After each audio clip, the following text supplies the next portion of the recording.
Chapter 17 of The Princess Galva by David Whitelaw. This recording is in the public domain. Chapter 17. Mr. Jasper Jarman relieves his mind. There was silence for a few moments. Edward Povey nervously poked little holes in the gravel path with the ferrule of his walking-stick. "Don't you think, uncle, that we had better discuss the situation without personalities or rudeness?" Mr. Jasper Jarman's answer was a grunt. "You see, uncle, I feel that I owe you some sort of apology, or at any rate an explanation. I read what they said in the papers about you. I laughed for 10 minutes. "You did, eh? Well, I read the same as you did, and I didn't laugh for 10 seconds. "But I didn't take it seriously. I thought you would explain easily."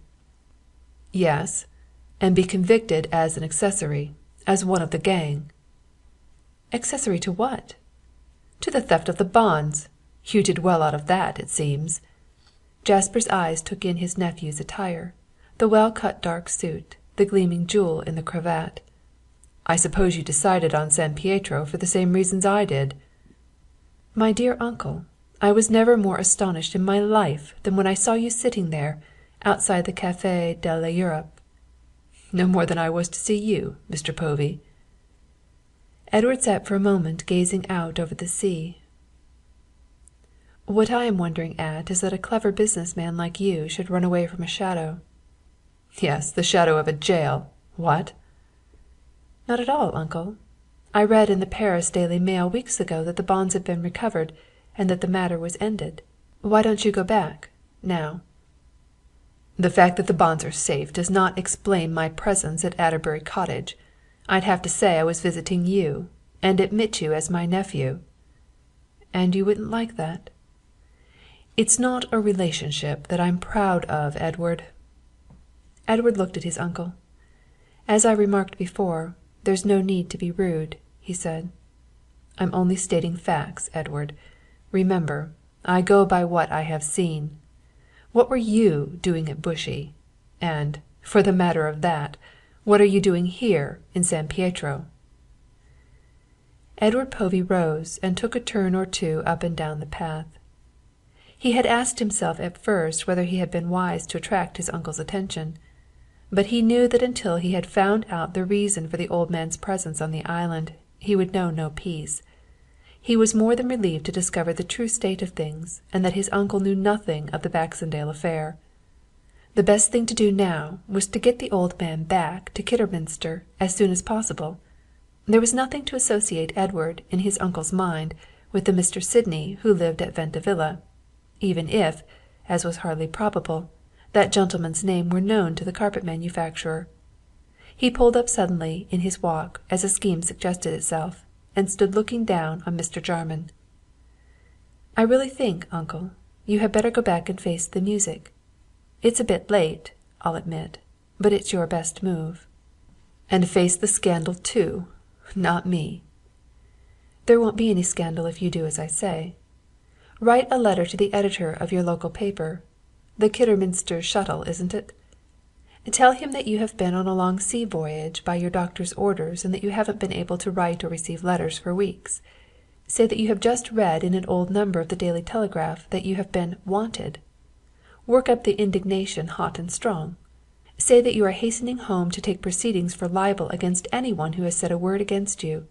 You must, also, say that Kyser was a friend of yours, and that he had lent you the cottage at Bushey, and when Aunt Eliza heard he was murdered, she was frightened of ghosts, and that is why you left so hurriedly. Say she wouldn't sleep another night in the place for a fortune." Edward paused and wiped the perspiration from his face. Jasper, who had been looking glum enough when his nephew had begun to speak, now raised his head with a little smile. "You're a magnificent liar, Edward. Same time, I rather like your idea. I believe you possess the elements of sense." Edward smiled his acknowledgments, then went on. "But I have a favor to ask, uncle. Forget you've seen me. I'm here on business, secret political business." "I shan't say a word. Get me out of this benighted place and I'll do anything you like. Now come on with me to my hotel, and I'll write that letter." The two men left the gardens and walked up towards the old town. "I'm staying at the Three Lilies, a comfortable old place. Nothing grand and smart like these." Jasper waved to the hotels on the front. "But I wanted somewhere quiet, you see." "The Three Lilies? Is that the little inn that faces an old castle sort of place, just on the edge of the old town?" "Yes. Why?" "Oh, nothing. I'm only wondering if you have noticed anything strange about the old place opposite." "Well, they seem rather a queer lot. Men, mostly soldiers, come pretty often to see the man who lives there. They come secretly, too. There was one the other night who hid in the yard under my window. I heard something and looked out. You can understand the fright I got when I saw the tip of a man's cigar." "What kind of man was he? Can you describe him?" "I watched after I had put the light out. There was a horse standing at the door opposite, and the owner of the place came and saw a man, another soldier, off the premises. When the sound of the horse had died away in the distance, the man under my window crossed over. I've often seen him." "Sallow face, eh? Thin?" "That fits him. He's been in the wars, however. I saw him today, and he walks with a crutch and carries his arm in a sling. Why? Do you know the Johnny who lives in the castle?" Edward did not answer. He was thinking deeply. These clandestine meetings between Mozara and Dasso were only in accordance with the suspicions that crowded his mind of a plot. A great joy filled his heart as he told himself that Miranda was alive. He was glad he had written to the Duc de Choleaux-Lasuer. A strong arm to lean on would be useful in the work Edward Povey had in hand. It was late when they reached the Three Lilies, and the house opposite was in darkness. Edward accompanied his uncle to his room, and together they wrote their letter to the Kidderminster shuttle. This done, the younger man took his departure.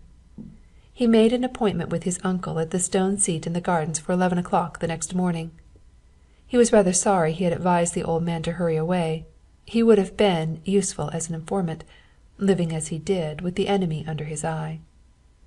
Any schemes such as these, however, were doomed to have a very rude awakening. Edward arrived at the stone seat early and gave himself up to his thoughts.